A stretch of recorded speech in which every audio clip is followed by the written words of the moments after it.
تو جب ہمیں احساس ہوتا ہے کہ اگر بچے نے ذرا سا بھی واش روم کر دیا ہے, ذرا سا بھی بستر گیلا ہو گیا, تو ہم چاہے وہ اس نے ہمارے اوپر کر دیا ہو, تو دین فرسٹلی پرائیورٹی ہوتی ہے کہ ہم پہلے بچے کو سکھاتے ہیں, اس کا کپڑے بدلنا, اس کا ڈائپر یا ایکسیٹرا سم تھنگ اس کو چینج کرنا. بٹ ہمیں اپنی خود کی فکر نہیں ہوتی, یا ہم خود گیلے میں سو جاتے ہیں, بچے کو سوکھے میں سلاتے ہیں. والدین خود بھوکے رہیں ایک وقت کو, لیکن وہ اپنی اولاد کو بھوکا نہیں ہونے دیتے. تو یہ جو ان کی فضیلت ہے, یہ آپ جب ہی پتہ لگاتے ہیں جب آپ خود والدین بنتے ہیں. تو یہ ایک آیت جو ایک یہ چیز ہے, دعا ہے سوری, جو تو بہت مطلب مجھے لگتا ہے کہ والدین کے لیے سب سے بہترین ہے کہ جیسے ہماری والدین نے ہم لوگوں پر رحم کرا, تو اللہ ان پر بھی جو ہے ویسے ہی رحم کرے جیسے انہوں نے ہمارے اوپر رحم کرا ہے. اور دوسری ایک آیت اور ہے, ربنا فاغفر لی ولوالدی وللمؤمنین یوم یقوم الحساب, کہ اللہ حساب کتاب کے دن مجھ کو, میرے ماں باپ کو اور مومنوں کی مغفرت کیجو.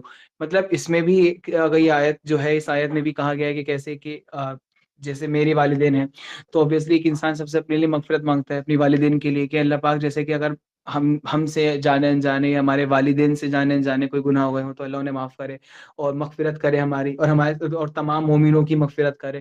تو اس میں بھی جو ہے یہ چیز بیسکلی دیکھی جاتی ہے. تو خیر جو آیت ہیں وہ یہ ہے. باقی اگر حدیث کی میں بات کروں تو 2 حدیث مجھے اس کے ریگارڈنگ بس پتا تھی, دونوں ہو گئی ہیں.